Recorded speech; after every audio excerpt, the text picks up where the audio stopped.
Welcome to new TV Telugu. బియ్యం అక్రమ రవాణాను అరికట్టేందుకే రేషన్ షాపుల ద్వారా నిత్యావసర వస్తువులు పంపిణీ చేస్తున్నట్లు రాష్ట్ర పౌర సరఫరాల శాఖ మంత్రి నాదెళ్ల మనోహర్ స్పష్టం చేశారు. జూన్ 1వ తేదీ నుంచి రేషన్ షాపుల ద్వారా నిత్యావసర వస్తువుల పంపిణీ చేస్తున్నామన్నారు. అందుకోసం దాదాపు 29,760 రేషన్ డిపోల ద్వారా ఈ పంపిణీ జరిగేలా ఏర్పాట్లు చేశామని ఆయన వివరించారు. మధురా నగర్లోని 218 రేషన్ షాపులలో అధికారులు ట్రయల్ రన్ నిర్వహించారు.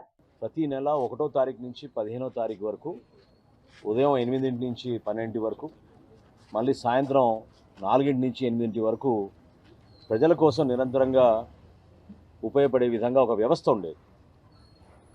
అయితే మోసపూరితంగా, కుట్రపూరితంగా ఇంటింటి డెలివరీ చేస్తామని కొత్త వ్యవస్థను తీసుకొచ్చి అనేక సమస్యలు గత ప్రభుత్వం సృష్టించేది. కూటమి ప్రభుత్వం వచ్చిన తర్వాత చాలా లోతుగా అధ్యయనం చేసి ప్రజలకి ఎక్కువగా ఉపయోగపడే విధంగా ప్రతి నెల సరుకులు అందుకోవడానికి పన్ను మానేసుకుని వ్యాన్ ఎప్పుడు వస్తుందో అని ఎదురు చూడకుండా ఎప్పుడు కూడా వీళ్ళకి అందుబాటులో ఉండేటట్టు ఈ షాపులన్నీ కూడా తెరిచే విధంగా ఒక అద్భుతమైన కార్యక్రమం కేంద్ర ప్రభుత్వంతో రాష్ట్ర ప్రభుత్వం కలిసి చేస్తుంది. ఈ పథకాన్ని ప్రజలకి మరింతగా దగ్గరగా తీసుకెళ్లే విధంగా, అదేవిధంగా టెక్నాలజీని ఉపయోగించుకుని ప్రతి ఒక్కరికి మేలు జరిగే విధంగా, ఎక్కడ పొరపాటు లేకుండా రైస్ స్మగ్లింగ్ అనేది ఆంధ్రప్రదేశ్లో జరగనీయకుండా చర్యల్లో భాగంగా ఈరోజు ఈ నిర్ణయం తీసుకుని ముందుకు వస్తున్నాం. ప్రతి ఒక్కరికి దాదాపు 1,46,00,000 రేషన్ కార్డులు మనకి ప్రభుత్వం మన ఆంధ్రప్రదేశ్లో ఉన్నాయి. కొత్తగా మేము నమోదు చేసుకోబోయే ఈ రైస్ కార్డుల కోసం ఈకేవైసీ మేము చేసినప్పుడు 96% పూర్తయింది. అంటే దాదాపు 4,42,00,000 మందికి జూన్ 1వ తారీఖు నుంచి మేము ఉచితంగా బియ్యం అందిస్తాం. అదేవిధంగా పంచదార కూడా అందిస్తాం. ఈ సరుకులతో పాటు సందర్భాన్ని బట్టి, అవసరాన్ని బట్టి ఎప్పుడైతే మార్కెట్లో ధరలు బాగా పెరిగిపోతాయో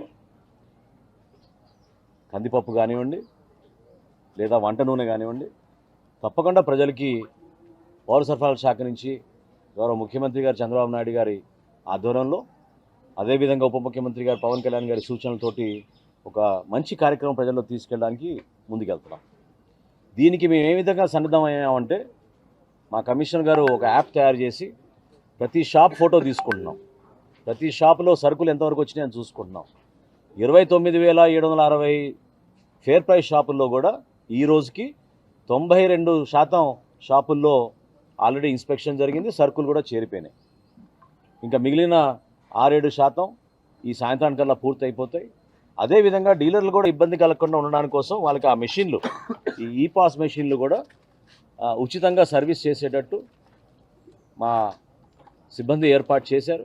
ప్రతి మండలంలోనూ, ప్రతి సబ్ కలెక్టర్ ఆఫీస్లోనూ, విజయవాడలో కూడా మనకి ఈరోజు జరుగుతుంది క్యాంపు. వీటి పర్ఫార్మెన్స్ కానివ్వండి, బ్యాటరీ కానివ్వండి, ప్రింటింగ్ సరిగ్గా ఉందా లేదా చూసుకోవడం, అదేవిధంగా వేయింగ్ మెషిన్లు తూనికల దగ్గర, కొలతల దగ్గర పొరపాటు రాకూడదనే ఉద్దేశంతో ఖచ్చితంగా మా డిపార్ట్మెంట్, లీగల్ మెట్రాలజీ డిపార్ట్మెంట్ నుంచి కూడా వీరిపైన ఒక అవేర్నెస్ క్యాంప్ తీసుకొచ్చి ప్రతి మండలంలోనూ ఈ రోజున రాష్ట్ర వ్యాప్తంగా ఒక ట్రయల్ రన్గా ఈరోజు చేసుకున్నాం.